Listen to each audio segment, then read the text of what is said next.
Sa ngalan sa atong Ginoong Hesukristo, akong ginabi ang mga usang kapalipayon buntag alang kanatong tanan o diha sa presensya sa Ginoo malauman kita buhat sa pagsimba magpadaugan kini tungod kay alang sa iyang kahimayaan ang atong ginabuhat. Busa sa mga usapan, ako nag-abi-abi ka na kung tanan. Welcome sa ikatulong Domingo sa bulan sa Nobyembre, Stewardship Sunday o atong pamanalungan ang pagkabilihon isip dinugyanan sa atong Diyos. Sunod Domingo, mauna ang atong annual Thanksgiving. And I hope and pray that everybody is excited to celebrate. Excited ang tanan alang sa pagpasalamat sa kaayo sa Diyos sa atong matag kinabuhi. Ang atong paniudto sa sunod na Domingo, it's in a form of a potluck. Huwag na kayo pasabot ini ang tanan atong gina-encourage to bring food, no? Magdalatan sa atong mga pagkaon, atong saluhan tanan alang sa atong lunch fellowship. Ang buod na mo-donate kung unsa man ang mga pagkaon o kung unsa man ang buod nato na ihalad isip ekspresyon sa ato ang pagpasalamat, palihog lamang o isulti sa ato ang church council officers o kang chay-chay o sa ato ang church secretary. Sa meeting di pahigayon sa Dalabayan na Domingo, atong na disgutan ang ato ang Thanksgiving o salamat sa Diyos sa iyang paggiya kanatong tanan. Ato usab ginapasalamatan ang Ginoo sa iyang padayon na kaayo kanatong tanan. Kung diha sa atong mga luluhaton, nagapakilabot ako na ang Diyos gayon mag-auban ka nato o diha ini madasigot ta o mainiton ta na maghahalan mag-commit sa atong kinabuhi alang sa atong Diyos. Atong dinaan mo ang tanan na pagkabiyahe ini nga simana, ang tanan na preparations nato alang sa atong Thanksgiving, sa atong mga CYF, hinahangin ka mo to please stay after the worship for an orientation alang sa atong worship karong maabot na Domingo. I-plus na usap nato ang concept para sa decorations o sa uban pa nga hikayunon alang sa atong annual Thanksgiving. Kung adunay mga special na mga concerns, celebration sa panimalay, nabuot ninyo tabungan sa inyong pastor, palihog lang o pahibalo sa sayo-sayo aron nga mapamandaman nato ang maong kasaulugan. Ako usbon ang tanan na buod na mo-share sa ilang panalangin alang sa pagsaulog sa ato. Anong Thanksgiving, palihog lang o ipahibalo ini o unsa atong i-share, pinaagi ni Chay-Chay or DVD sa ato ang church secretary. Sa tanan na sa balatian, sa tanan na sa daghan ng mga challenges, ato kayo ampo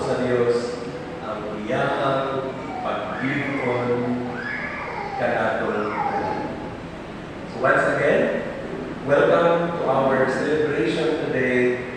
Let's unite our hearts and give God the praises, the adoration that He deserves.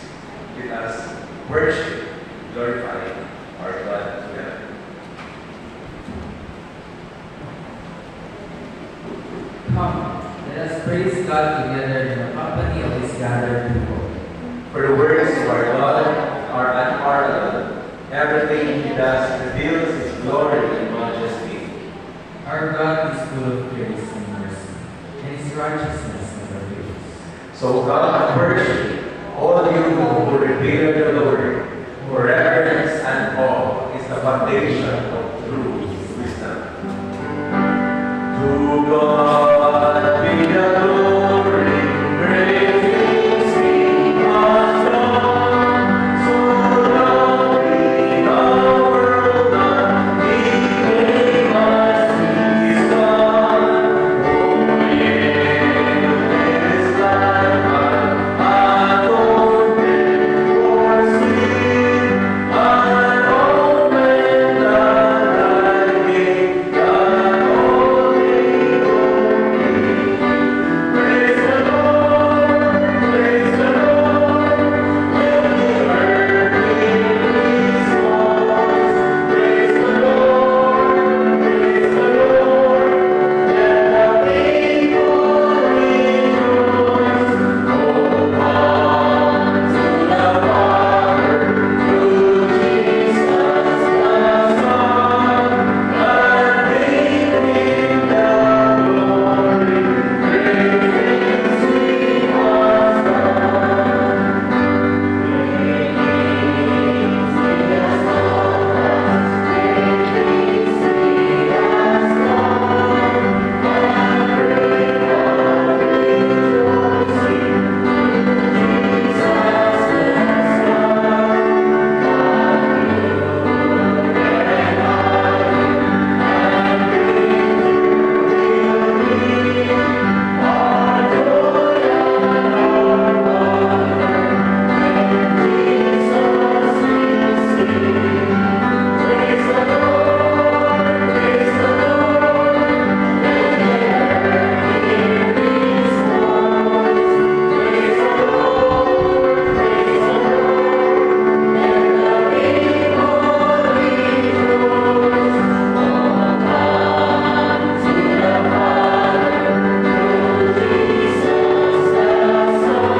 Let's pray. Dear our Heavenly Father, we thank you for your guidance and protection. We gather here today to feel your presence. Lord, we apologize for our wrongdoings from all things. Lord, may you protect your people that feel weak and may you help them stand up for themselves. Lord, we ask for your help in understanding your gospel. May this help us in facing our problems. We offer our hearts and lives to you, our Lord. In Jesus' name we pray. Amen. Here I am to worship. Here I am to bow down. Here I am to say, God, you're my one. You're altogether lovely, altogether worthy, altogether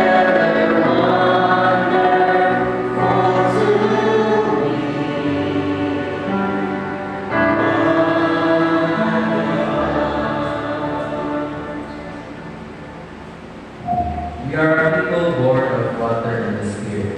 We have made promises to be Christ's faithful disciples and to show His love to our lives' end. Although we fail to fulfill those baptismal vows, God's faithful love endures forever. Confident of God's grace, let us confess our sins together.